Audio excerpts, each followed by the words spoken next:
Sports cars are supposed to be simple, fast, beautiful, and built to thrill. Yet, throughout automotive history, some manufacturers, driven by bad marketing, mixed engineering goals, or sheer overconfidence, created cars that left everyone scratching their heads. These sports cars looked the part, but behaved like anything else. Some were too heavy, others too underpowered, and many just didn't make sense. Here are 8 of the most confusing sports cars ever made, machines that tried to be everything at once and failed spectacularly. Dear viewer, don't forget to subscribe to the channel. Thanks for your support. Number 8. When we talk about early 90s sports cars, we usually picture the Corvette ZR1, the Mazda RX-7, or perhaps the Nissan 300ZX twin-turbo. But hiding in plain sight was one of the strangest and most misunderstood performance cars of the era, the Dodge Stealth, a machine that looked American, sounded exotic, but was, in truth, a Japanese wolf in domestic clothing. The Dodge Stealth was the product of the Chrysler-Mitsubishi alliance, a relationship that began in the 1970s with compact economy cars like the Dodge Colt. But by the late 1980s, both companies wanted something bold, something that screamed technological sophistication.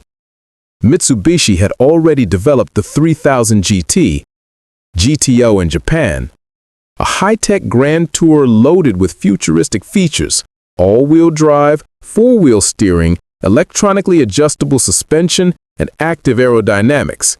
Chrysler saw an opportunity to rebadge it for the U.S. market under the Dodge name, positioning it as a halo car to elevate Dodge's image beyond pickup trucks and sedans. Thus, in 1991, the Dodge Stealth was born, built in Japan, sold through American dealerships, and marketed as an exotic performance bargain. The Stealth's styling was unlike anything Dodge had sold before. Its low, wide stance, pop-up headlights, and sweeping body lines gave it a truly international appearance, equal parts Italian flair and Japanese precision.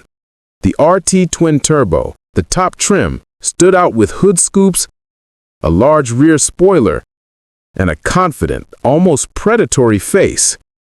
Yet, despite its looks, the car confused many buyers. Dodge enthusiasts expected an American-built V8 sports car, not a Mitsubishi-designed V6 imported from Japan. The shared design with the 3000 GT also blurred its identity, leading to the common question, wait, isn't that a Mitsubishi? Under the skin, the Stealth RT twin-turbo was a technological marvel, perhaps too advanced for its time. Engine: 3-liter, twin-turbocharged DOHC V6 producing 300 horsepower, later 320 horsepower. Drivetrain: full-time all-wheel drive. Handling: 4-wheel steering for tighter cornering. Aerodynamics: active front and rear spoilers that adjusted at speed. Suspension: electronically controlled shock absorbers with selectable modes. This was an engineering masterpiece, but it came at a price, not only financially, but mechanically. The complexity made repairs nightmarish, and few owners had the patience or the pocketbook to keep everything functioning properly. On paper, the Stealth RT twin-turbo could run with the best, 0 to 60 miles per hour in around 5 seconds and a top speed nearing 160 miles per hour. But its $30,000 plus price tag put it in competition with the Corvette, a car that had an undeniable American pedigree and was lighter, simpler, and easier to maintain. For buyers wanting pure performance, the Corvette or Mustang Cobra seemed more authentic. For those seeking Japanese reliability and precision, the Nissan 300ZX or Toyota Supra made more sense. The Stealth ended up stranded between markets, too foreign for American purists, too American for import enthusiasts. By the mid-1990s, the market for expensive sports coupes began to collapse. Insurance rates soared, emissions rules tightened, and consumers shifted towards SUVs. Chrysler phased out the Stealth after 1996, while Mitsubishi soldiered on with the 3000 GT for a few more years before ending production in 1999. Today, the Stealth remains a rare and underappreciated gem, a car that dared to blend American branding with Japanese engineering excellence. Collectors are slowly rediscovering it, especially the RT twin-turbo variants, as symbols of an era when automakers weren't afraid to experiment. The Dodge Stealth's legacy is one of ambition, confusion, and beauty. It represented the globalized future of car manufacturing years before that became the norm. It was ahead of its time in both technology and design, yet misunderstood in the market it entered.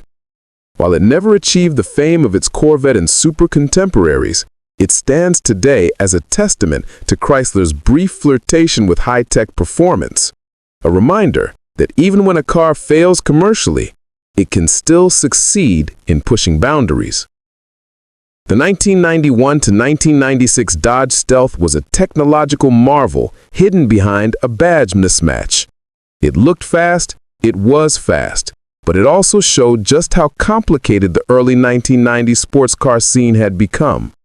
In trying to be both American and Japanese, it became something rare, a global hybrid of power, innovation, and misplaced identity. Number 7.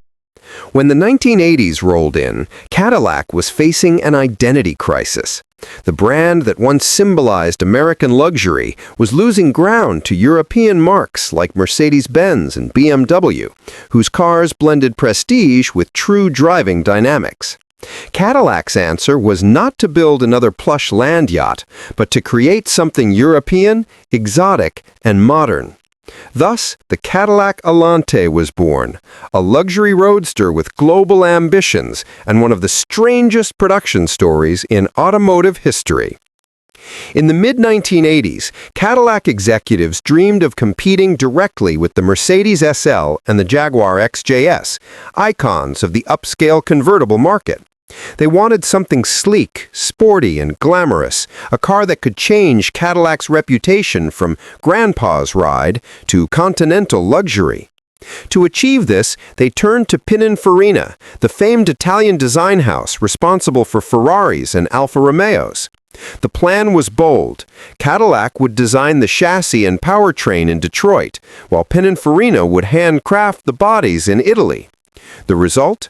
A car that literally flew halfway around the world before completion. The Allanté's production process was so bizarre it became legendary. Here's how it worked. Step 1. The chassis and drivetrain were built in Detroit. Step 2. They were flown by Boeing 747 cargo planes, dubbed the Allanté Air Bridge, to Pininfarina's plant in Turin, Italy. Step 3. The handcrafted body was fitted, painted, and trimmed in Italy. Step 4. The completed shells were flown back to Michigan for final assembly. Each round trip spanned 4,600 miles, and Cadillac shipped as many as 56 bodies per day across the Atlantic. The logistics were an engineering marvel, but also incredibly expensive. Each Allanté's production cost was astronomical before it even reached the showroom floor.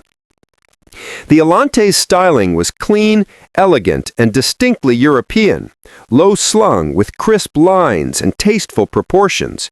It was unlike anything else in Cadillac's lineup. The interior was filled with high-quality leather, digital instrumentation, and cutting-edge luxury features for its day. However, despite its Italian body, the car sat on a front-wheel drive platform, shared with more mundane GM sedans. That was a red flag for purists expecting a rear-wheel drive roadster to rival the Mercedes SL. It looked the part of a European Grand Touring, but drove like an American luxury coupe. When it debuted in 1987, the Allanté came with a 4.1-liter V8 producing only 170 horsepower, an embarrassing figure for a car priced near $55,000, or roughly $150,000 today. Later models improved. 1990, upgraded to a 4.5-liter V8, 200 horsepower. 1993, final year introduced the Northstar 4.6-liter DOHC V8, delivering 295 horsepower, finally giving it the performance it always deserved. By the time it had the right engine, however, its reputation had already been tarnished by years of underperformance. Cadillac tuned the Allanté for comfort, not excitement. Its suspension soaked up bumps beautifully, but it lacked the precision and feedback of European rivals. Combined with the front-wheel drive layout, this made it feel less like a sports car and more like a luxurious cruiser, great for boulevard driving, but not for carving through mountain roads. Many enthusiasts called it a $60,000 El Dorado with an Italian body. The Allanté was supposed to boost Cadillac's prestige. Instead, it confused buyers. Wealthy customers who wanted a serious sports luxury car turned to Mercedes or Jaguar, while loyal Cadillac owners balked at the price. Sales never met expectations, averaging only about 3,000 units per year. The high production cost, logistical complexity, and lukewarm reception made the Allanté a financial failure for GM. In 1993, after only 21,000 cars built, Cadillac ended production. Despite its commercial failure, the Allanté was a technological and design milestone for Cadillac. It paved the way for future halo cars like the XLR 2004 to 2009, which finally delivered the performance and rear-drive layout the Allanté had lacked. Today, the Allanté stands as a fascinating symbol of 1980s excess and optimism, a time when GM believed it could buy European prestige with enough money and jet fuel. Collectors view it with curiosity rather than admiration, but it remains a bold chapter in Cadillac's pursuit of reinvention. The Cadillac Allanté was a car that looked like a world-class European roadster, but drove like a luxury sedan. It was a car of contradictions, stunning yet soft, ambitious yet compromised. It reminds us that style and engineering must align for greatness. The Allanté had beauty, luxury, and innovation, but it forgot the most important element of all: passion behind the wheel. In summary, the Cadillac Allanté, 1987 to 1993, was an audacious experiment, half Italian, half American, and fully ambitious. It soared thousands of miles in production, but never quite took off in the market. Today, it stands as one of Cadillac's most intriguing missteps, a luxurious dream that proved even the best ideas can crash under their own weight. Number 6. In the late 1980s, Ford found itself at a crossroads. The oil crises of the previous decade, combined with growing interest in efficient Japanese imports, had reshaped the American car market. Ford executives wanted something modern, aerodynamic, and fuel-efficient, a car for the next generation. But what began as a forward-thinking idea nearly turned into one of Ford's biggest marketing disasters: the Ford Probe, a car that was almost the next Mustang, but ended up as a cautionary tale in brand identity. By the mid-1980s, Ford's design philosophy was shifting. The company was working closely with Mazda, which had recently joined its corporate umbrella. Mazda admired Mazda's engineering precision, light, efficient, and reliable, the opposite of Detroit's heavy, gas-guzzling V8 tradition. So, Ford planned a bold move. The next-generation Mustang would be front-wheel drive, built on a Mazda platform, the same one used for the Mazda MX-6. It would be lighter, more aerodynamic, and powered by efficient 4- and 6-cylinder engines instead of a big V8. Internally, this project was codenamed SN16. It was sleek, high-tech, and completely out of touch with what Mustang fans wanted. When news leaked that Ford was replacing the iconic rear-wheel drive Mustang with a Japanese-engineered front-wheel drive coupe, the backlash was immediate and ferocious. Mustang purists, car clubs, magazines, and enthusiasts erupted in protest.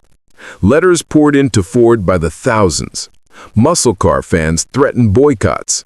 The idea of a Mazda Mustang was sacrilege. Ford's marketing department panicked. They quickly realized they had a PR nightmare on their hands. The SN16 couldn't be called the Mustang, not if they wanted to keep their fan base. So Ford rebranded it under a new name, the Ford Probe. The real Mustang would continue on its own path, eventually becoming the beloved 1994 SN95 Mustang, while the Probe would be marketed as a futuristic alternative for younger, import-minded buyers. The Ford Probe launched in 1989, built in Michigan, but heavily based on Mazda engineering. It rode on the Mazda GD platform with front-wheel drive and a range of 4-cylinder and V6 engines. The top trim, Probe GT, came with the 2.2-liter turbocharged Mazda engine in the first generation, 1989 to 1992, and later the 2.5-liter DOHOC V6 in the second generation, 1993 to 1997. The car was quick for its size, 0 to 60 miles per hour in around 7 seconds for the V6 models, and it handled far better than most American coupes of the era, thanks to its Mazda DNA.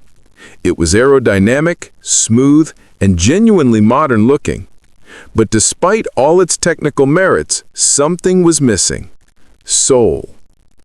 The Probe GT had everything it needed to succeed: performance, looks, and even quality, but it lacked an identity. To muscle car fans, it was not a real Ford. To import enthusiasts, it was not a real Mazda. To average buyers, it was simply confusing.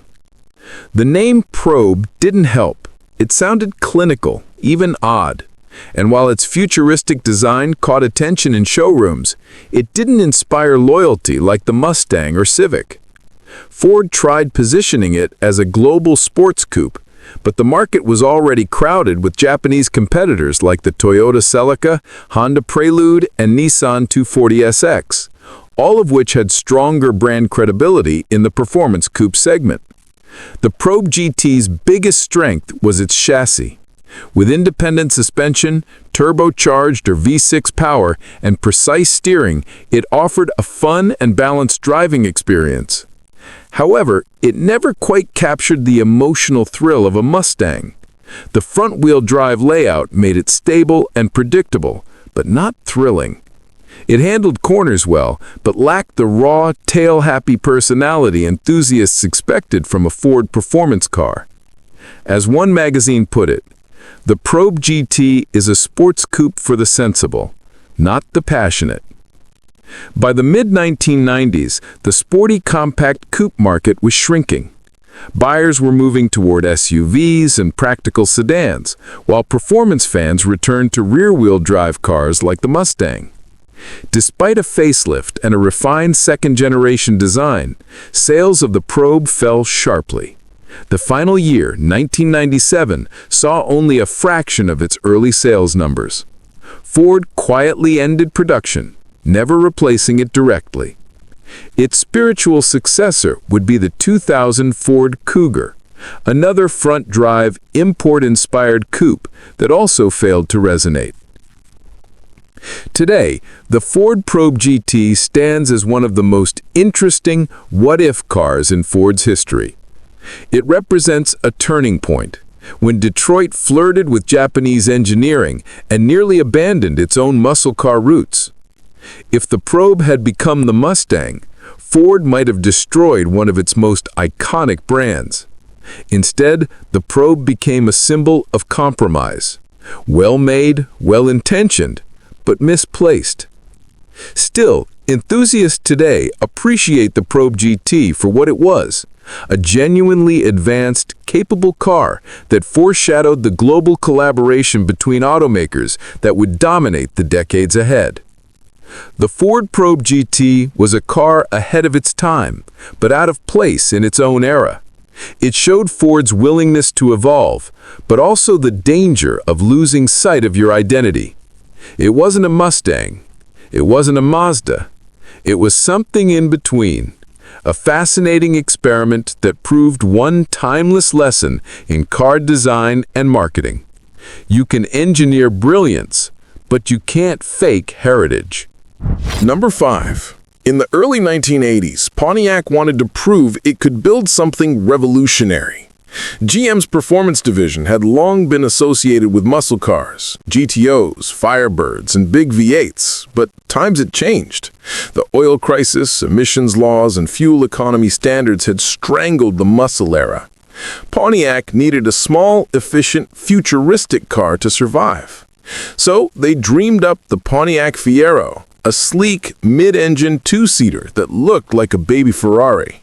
It was supposed to be the affordable sports car for the working class, but instead of rewriting history, it nearly burned Pontiac's reputation to the ground, literally.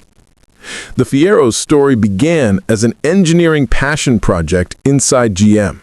Pontiac engineers wanted to build America's first mass-produced mid-engine car, something to rival the European greats, but affordable enough for commuters. But when the idea reached GM's corporate boardrooms, the bean counters took control. GM executives didn't want an internal rival to the Corvette.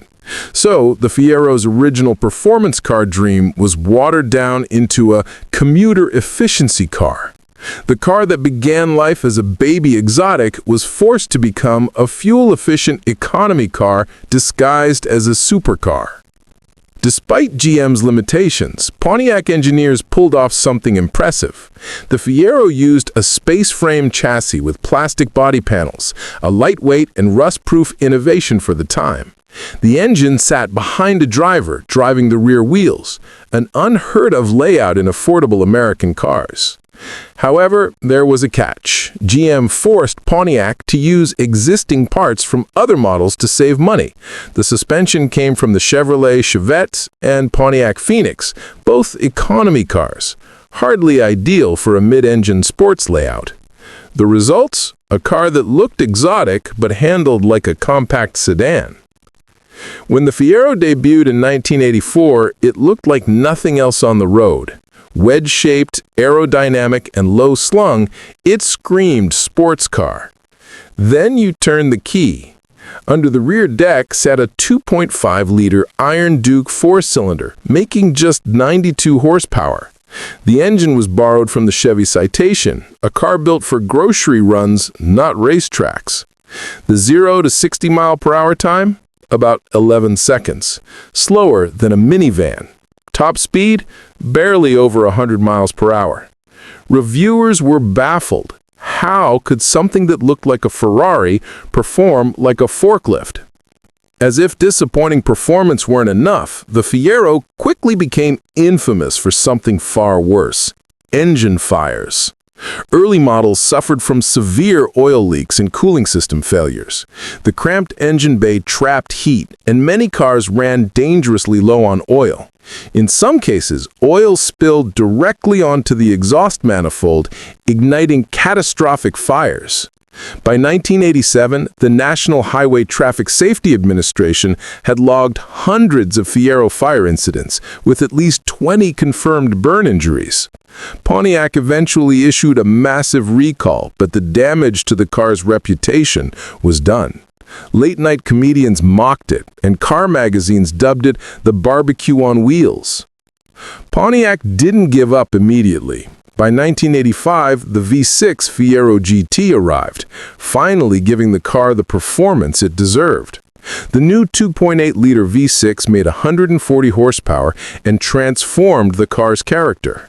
In 1988, Pontiac introduced a heavily re-engineered suspension and better brakes, finally delivering the mid-engine handling enthusiasts had hoped for from the beginning. Ironically, just as the Fiero became good, GM killed it. The car's reputation for fires and the lingering confusion about its purpose made it impossible to sell. Production ended in August 1988 after about 370,000 units, a modest success overshadowed by scandal. The Pontiac Fiero is one of those cars that failed not because it was bad, but because it was mismanaged. It tried to be two things at once, a sports car and a commuter car, and ended up satisfying neither audience. Sports car buyers found it slow and fragile. Commuter buyers thought it was too flashy and impractical. GM's refusal to give Pontiac the freedom and budget it needed doomed the Fiero before it even reached showrooms. Today, the Fiero enjoys a strange kind of cult following. Enthusiasts appreciate its innovative design, lightweight body, and potential.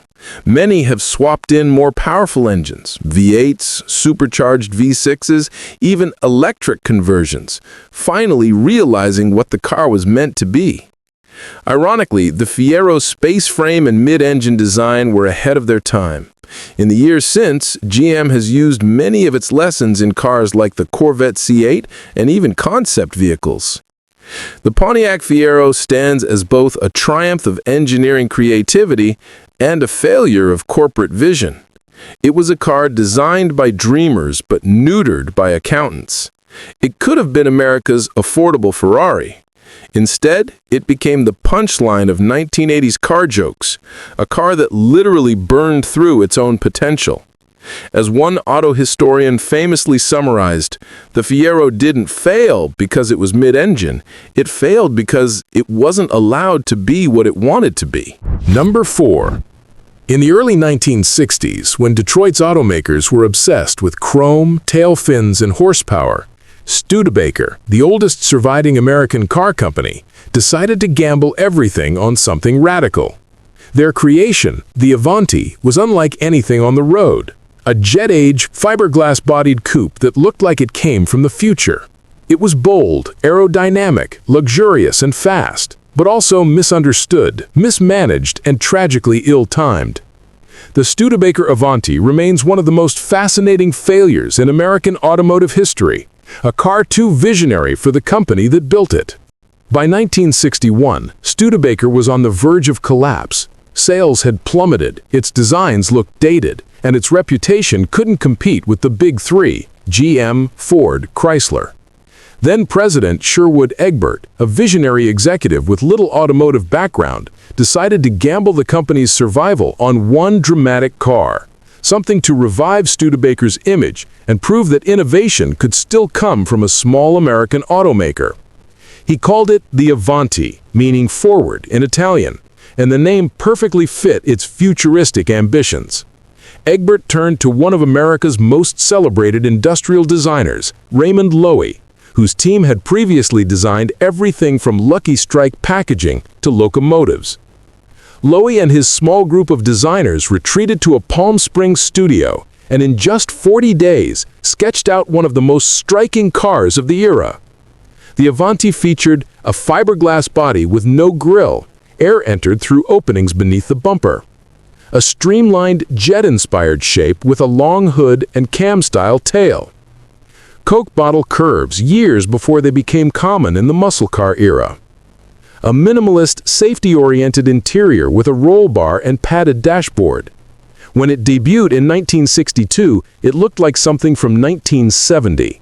Underneath the futuristic body, the Avanti was built on a modified Studebaker Lark chassis, not ideal for a performance coupe, but engineers managed to give it serious muscle.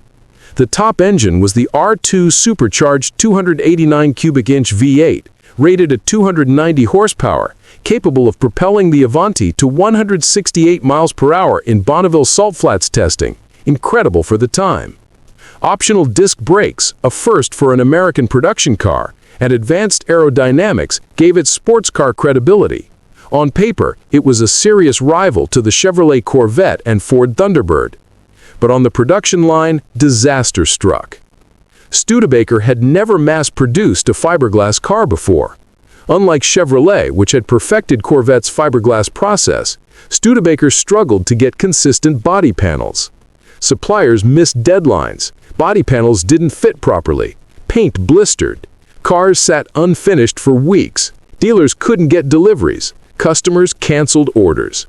By the end of 1933, fewer than 4,600 Avantis had been built, far short of Studebaker's projections of 20,000. Even if Studebaker had managed to build enough cars, it's unclear who would have bought them. The Avanti sat awkwardly between categories, too odd and expensive for average buyers, too slow and soft compared to true sports cars like the Corvette, too small and unconventional for luxury car customers. It was, as one journalist wrote, a car for people who didn't know what they wanted, but knew they wanted to be different. Studebaker's tiny marketing budget couldn't communicate the Avanti's appeal, and its limited dealer network made it nearly invisible. By late 1933, Studebaker was in financial freefall. Production delays, high costs, and the failure of its mainstream cars forced the company to close its South Bend factory. The Avanti died along with it. Studebaker would limp on for a few more years, assembling compact cars in Canada. But by 1966, it was over. The oldest U.S. car maker was gone. The Avanti's story didn't end there. Two Studebaker dealers, Nate Altman and Leo Newman, bought the rights and tooling, continuing to build handcrafted versions under the name Avanti II, starting in 1965. These cars used Chevrolet Corvette engines, better interiors, and modernized styling, keeping the Avanti alive through the 1970s, 80s, and even briefly into the 2000s under various owners. It became one of the longest-running orphan car designs in history, outliving the very company that created it. The Studebaker Avanti remains one of the most remarkable American cars ever built. It was the first American car with standard front disc brakes, one of the earliest production cars to use a fiberglass body outside of the Corvette. A bold design that predicted the aerodynamic lines of future decades. But it was also a cautionary tale. Studebaker's ambition outpaced its resources. It built a car the world wasn't ready for, and that it couldn't afford to build properly. The Avanti proved that innovation alone isn't enough. Timing, execution, and marketing matter as much as vision. The 1962-1963 Studebaker Avanti was, in every sense, a car ahead of its time. It represented the last spark of creativity from one of America's oldest automakers, a company that dared to dream big even as it was dying. In an era of fins and flash, the Avanti offered something truly futuristic. But the world, and Studebaker's finances, simply weren't ready. As one automotive historian said, the Avanti wasn't a failure of imagination, it was a failure of circumstance. Number 3. The 1974-1975 Bricklin SV-1 is one of the strangest and most overhyped cars of the 1970s, a grand experiment that crashed under the weight of its own contradictions. Built by entrepreneur Malcolm Bricklin, who later brought Subaru to America, the SV-1 was marketed as the Safety Vehicle 1, a futuristic sports car that would protect its driver even while delivering high performance. On paper, the concept sounded brilliant. A gull-wing-doored, fiberglass-bodied car designed with integrated roll cages, impact-absorbing bumpers, and no traditional door handles. You entered with a dashboard button. It was meant to be the sports car for the safety-conscious driver, an idea that seemed visionary during the energy crisis and post-muscle car era. But in execution, it was a disaster.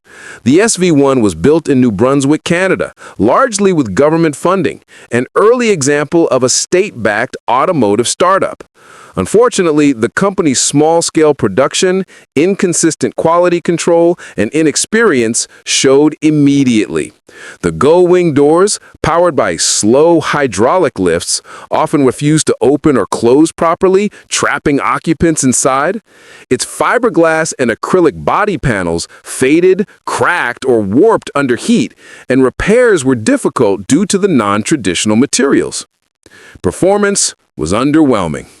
Early cars used AMC's 360 V8, later replaced by Ford's 351 Windsor, both adequate but far from exotic. The SV-1 weighed nearly 3,600 pounds, so acceleration was dull, handling sloppy, and braking questionable. The so-called safety car, ironically, had terrible reliability, leading to countless roadside breakdowns.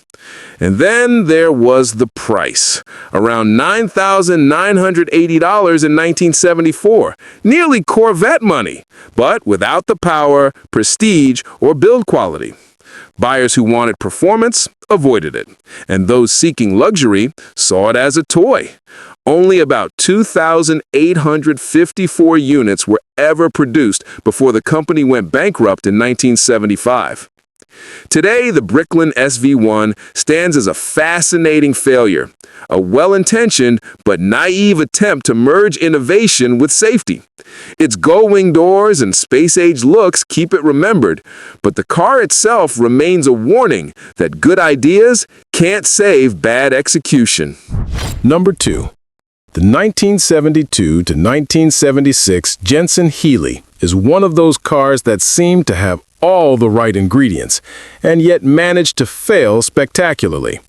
A joint project between Jensen Motors of Britain and American entrepreneur Keel Quayle, it was meant to be the spiritual successor to the classic British roadsters like the Triumph TR6 and MGB, but with a modern twist, more power, more comfort, and a global appeal that could woo both American and European buyers. On paper, the formula sounded unbeatable. The car combined British chassis tuning, Italian design influences, and Lotus engineering under the hood. Its engine, the Lotus 907 DOHC 2.0-liter inline-4, was advanced for its time, a 16-valve unit producing about 140 horsepower. In theory, this gave the Jensen-Healey impressive performance, 0 to 60 miles per hour in around 7.8 seconds, faster than most of its rivals. It had a tidy, lightweight body, rack and pinion steering, and independent suspension, all the makings of a serious driver's car. But reality hit hard. The Lotus engine, though technically brilliant, was notoriously fragile in early production. Oil leaks, timing belt failures, and overheating plagued owners. Electrical gremlins were constant. The wiring harness looked like it was assembled by chance.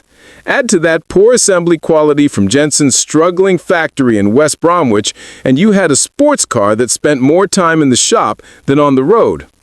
The styling didn't help either. While functional, the design by William Townes lacked the sex appeal of an MGB or the elegance of a Jaguar. It looked more like a kit car than a thoroughbred sports machine. Inside, the cabin felt cramped and unfinished, hardly the image of refinement the brand wanted to project. In the U.S., the Jensen-Healey's biggest market, the problems compounded. Stricter emissions and safety regulations sapped performance and increased weight. Parts were difficult to obtain, and dealers struggled to maintain the complex Lotus engine. Word spread quickly. The Jensen-Healey was unreliable, unrefined, and overpriced.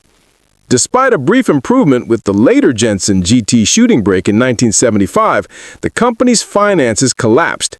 By 1976, Jensen Motors was bankrupt, and the Jensen-Healey vanished almost as quickly as it appeared. Number 1. The 1962-1964 Chevrolet Corvair Monza Spider is one of the most controversial cars in American automotive history. A daring experiment that combined innovation, danger, and infamy in equal measure. It wasn't just a car. It became a symbol of how brilliance and recklessness can coexist under the same hood.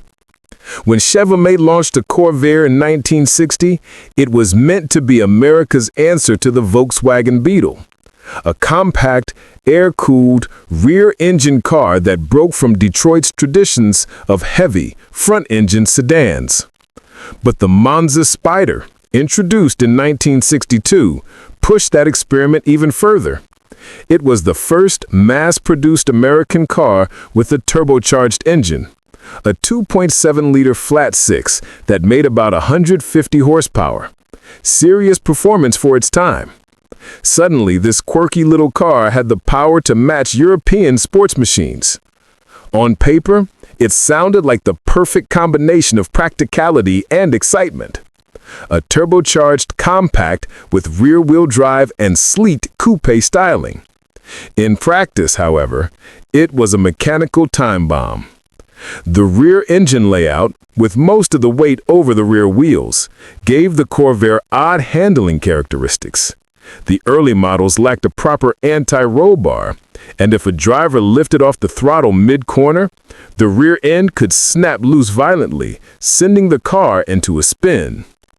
This tendency to tuck under, where the swing axle suspension caused the rear wheels to fold inward during hard cornering, made the car inherently unstable at high speeds.